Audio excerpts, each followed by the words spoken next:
আমরা নির্দিষ্ট মুকাইয়্যদ তাকবীর যেটা, অর্থাৎ জিলহজ মাসের 9 তারিখ ফজরের পর থেকে আসরের জিলহজ মাসের 13 তারিখ আসর পর্যন্ত মোট 23 ওয়াক্ত নামাজে তাকবীর পড়তে হয় ফরজ নামাজের পর, এটা আমরা দেই। কিন্তু জিলহজ মাসের শুরু থেকে যে তাকবীরটা আছে এটা আমাদের সমাজ থেকে হারিয়ে যাওয়া একটি আমল বললে চলে।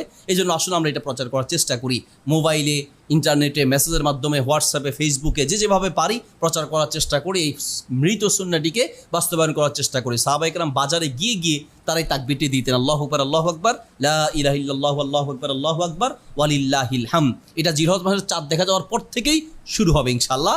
এটা হলো আমভাবে তাকবীর, এটা নামাজের সাথে সম্পৃক্ত নয়। আরেকটা হচ্ছে নামাজের সাথে সম্পৃক্ত, সেটা কি? প্রত্যেক ফরজ নামাজের পরে 9 জিলহজ ফজরের পর থেকে 13 জিলহজ আসর পর্যন্ত মোট 23 ওয়াক্ত ফরজ নামাজের পরে, প্রত্যেক ফরজ নামাজের পরে জামাতে পড়েন আর একা পড়েন, এই তাকবীরটি বলতে হবে, আল্লাহু আকবার, আল্লাহু আকবার, লা ইলাহা ইল্লাল্লাহু, আল্লাহু আকবার, আল্লাহু আকবার, ওয়ালিল্লাহিল হামদ।